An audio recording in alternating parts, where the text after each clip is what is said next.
તો finally much અવેઇટેડ film સમંદર release થઈ ગઈ છે સિનેમાઘરમાં. સમંદર ફિલ્મ, આ ફિલ્મની રાહ આપણે એટલા માટે જોતા હતા કે જ્યારે ફિલ્મનું ટીઝર ને ટ્રેલર ને એવું આવ્યું ને ત્યારે એમ થયું કે ભાઈ આ ફિલ્મ છે એ ગુજરાતી ઇન્ડસ્ટ્રીનો આખો નવો વળાંક લાવી દેશે. અત્યાર સુધી આપણે જેવી ફિલ્મની રાહ જોતા હતા કે ભાઈ ગુજરાતીમાં આપણે બધી પ્રકારની ફિલ્મ જોઈ લીધી, પણ ગેંગસ્ટર ડ્રામા એક્શન ફિલ્મ આપણે ખૂબ ઓછી જોઈ અથવા તો નથી જોઈ. એટલા માટે આ ફિલ્મની રાહ જોવાઈ હતી અને એક બે વાર ફિલ્મ પોસ્ટપોન પણ થઈ ગઈ, પણ ફાઇનલી ફિલ્મ રિલીઝ થઈ ગઈ. તો ફિલ્મ કેવી છે, સૌથી પહેલાં તો આપણે રિવ્યૂની શરૂઆત કરીએ ને એની પહેલાં હું તમને જણાવી દઉં કે ફિલ્મના ડિરેક્ટરને એકવાર તાળીઓથી વધાવી લેવા જોઈએ.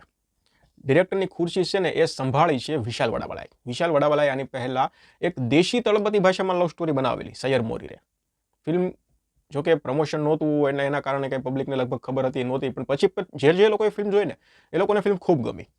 એટલે એક અલગ જ અંદાજમાં એકદમ દેશી લવ સ્ટોરી બનાવ્યા બાદ એકદમ આમ કહેવાય ને કે લવ સ્ટોરી ક્યાં અને આ ગેંગસ્ટર ડ્રામા ક્યાં, આ ફિલ્મ બનાવીને વિશાલ વડાવાલાએ સાબિત કરી દીધું છે કે ભાઈ હું બધા પ્રકારની ફિલ્મ બનાવી શકું છું. ગુજરાતી ડિરેક્ટરો વિશે મેં આગળના વિડીયોમાં પણ ઘણી વખત વાત કરેલી છે કે ભાઈ એને તમે કોઈ પણ ટોપિક આપો ને ફિલ્મ બનાવી જ નાખે. પછી કૃષ્ણ યાજ્ઞિક હોય, વિશાલ વડાવાલા હોય, ગમે ડિરેક્ટરને તમે પકડી લો. એટલે એ માસ્ટરી છે આપણા ઇન્ડસ્ટ્રીના ડિરેક્ટરો પાસે. ખૂબ સરસ ડિરેક્શન કરેલું છે.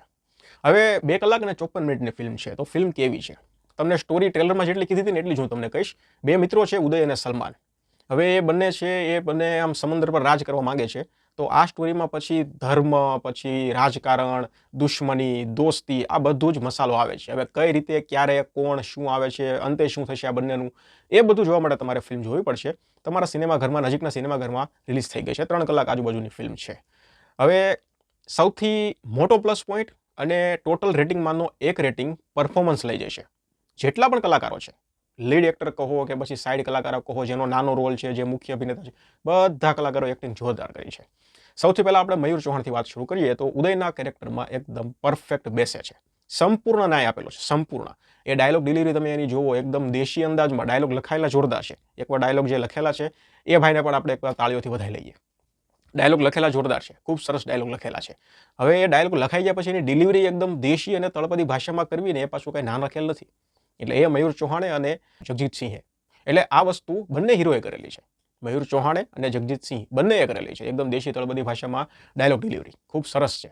એટલે મયુર ચૌહાણે તો એકદમ પરફેક્ટ કામ કરેલું છે. પછી વાત કરીએ આપણે જગજીતસિંહની, તો એણે પણ ખૂબ સરસ કામ કરેલું છે. એ સલમાનનો રોલ કરેલો છે અને 100% મહેનત એની પડદા પર તમને દેખાશે. પછી તમને બીજા એક્ટરોના પણ હું તમને કહું તો ચેતન ધાનાણી, નાનો રોલ છે પણ ગજબનો રોલ છે, નાનો રોલ છે.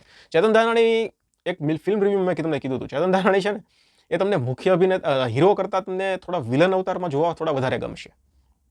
આપણે બોલિવૂડમાં શરદ કેલકરનું નામ તમે સાંભળ્યું છે ને, શરદ કેલકરને તમે થિયેટરમાં જુઓ ને એટલે પોઝિટિવ કરતાં જે નેગેટિવ પાત્ર શરદ કેલકર ભજવે ને એમાં વધારે મજા આવે છે.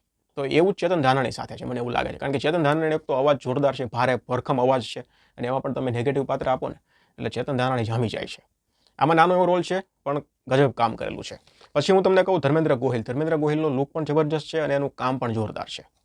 પછી દીક્ષા જોશી છે, પછી કલ્પના છે, પછી મયુર સોનેજી છે, રીવા રાજ છે, પછી બીજા બધા ઘણા કલાકારો છે. નાનો રોલ હોય કે મોટો રોલ હોય, બધાએ જોરદાર કામ કરેલું છે. વાત અહીંયા મ્યુઝિકની છે. એ તો આપણે જ્યારે ટ્રેલર રિલીઝ થયું ને ત્યારે જ આપણે એક લાઈન સાંભળેલી બે પેરંગના અવાજમાં, તું મારો દરિયો. આ તમે સાંભળશો ને એટલે બે ગીત છે, એક તું મારો દરિયો અને એક માર હલેસા. આ બંને ગીત તમે થિયેટરમાંથી બહાર આવશો ને એટલે ઘરે આવીને તમે એકથી વધુ વખત સાંભળવાની ટ્રાય કરશો. તમને એવું લાગશે કે ભાઈ આ ગીત મજા આવે એવું છે. બાકી પણ બીજા 2-3 ગીતો છે તો એ બધા પણ સારા છે. એક પણ ગીત એવું નથી કે તમને આમ કંટાળો આવે, તમારા કાનને ગમશે. પણ આ 2 ગીતો પર્સનલી તમને એવું થશે કે વારંવાર આપણે સાંભળીએ. તો ગીતો એકદમ જોરદાર છે અને મ્યુઝિક આપેલું છે કેદાર ભાર્ગવે. કેદાર ભાર્ગવનું નામ એટલે ગુજરાતીમાં આવે તો તમને ખબર પડી જ ગઈ છે, એટલે મારે કાંઈ વધારે બોલવું નથી. જબરજસ્ત મ્યુઝિક કમ્પોઝિશન કરે છે બંને. એટલે કેદાર ભાર્ગવનું મ્યુઝિક છે એકદમ ઇમ્પ્રેસિવ છે. બીજીએમની વાત કરું તો બીજીએમ છે એ સીનને અનુરૂપ છે. ક્યાંક થોડું લાઉડ બીજીએમ થઈ જશે પણ છતાં સીનને આમ મોટો બનાવવામાં, સીનને ઇફેક્ટિવ બનાવવામાં બીજીએમનું કામ ખૂબ સરસ છે.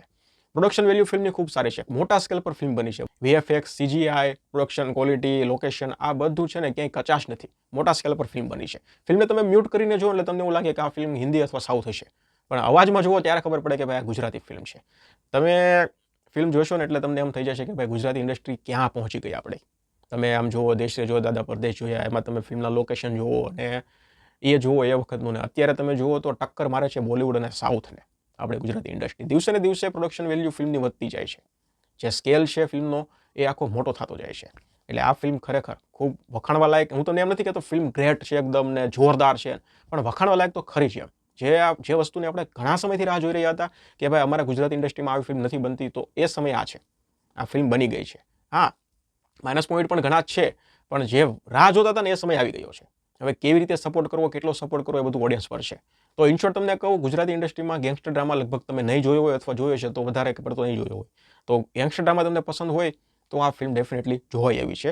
ફિલ્મનો સૌથી મોટો માઇનસ પોઈન્ટ તમને કહું તો ફિલ્મની લંબાઈ છે. કારણ કે ક્યાંક ને ક્યાંક એવું તમને થશે કે ફિલ્મ હવે થોડી બોર કરે છે. પહેલી વસ્તુ તો ફિલ્મ સ્ટાર્ટ થાય છે ને ત્યારે પહેલાં લગભગ પોણો કલાકથી કલાક ફિલ્મને આખી આમ સ્ટોરીનો બેઝ બનાવવામાં જાય છે. એટલે એ થોડો સમય છે ને એ થોડો ટૂંકો કરી નાખવાની જરૂર હતી. મને એવું લાગે છે કે અડધો કલાકમાં આખો સ્ટોરીનો બેઝ ઊભો કરી નાખ્યો હોત ને, ટોટલ 3 કલાક છે ને એમાંથી 2 કલાક ને 25 થી 30 મિનિટમાં મેક્સિમમ ફિલ્મ પતાવી હોત ને તો ફિલ્મ એકદમ પરફેક્ટ બની જાય. એટલે મારા ખ્યાલથી ફિલ્મનો સૌથી મોટો માઇનસ પોઈન્ટ છે ને એ જ છે કે ફિલ્મ તમને ક્યાંક ને ક્યાંક લાંબી લાગશે ખરી. ઓવરઓલ લાંબી લાગશે. બાકી બધું સારું છે, જોવાલાયક છે. એટલે થોડો સમય લઈ અને થોડી ધીરજ લઈને જજો, એટલે ફિલ્મ જોવાની મજા આવશે. 3.5 સ્ટાર આપું છું. તમે જોઈ લીધી હોય તો મને કમેન્ટ સેક્શનમાં જણાવો કે બીજા કયા નેગેટિવ પોઈન્ટ તમારા તરફથી લાગ્યા. ધન્યવાદ.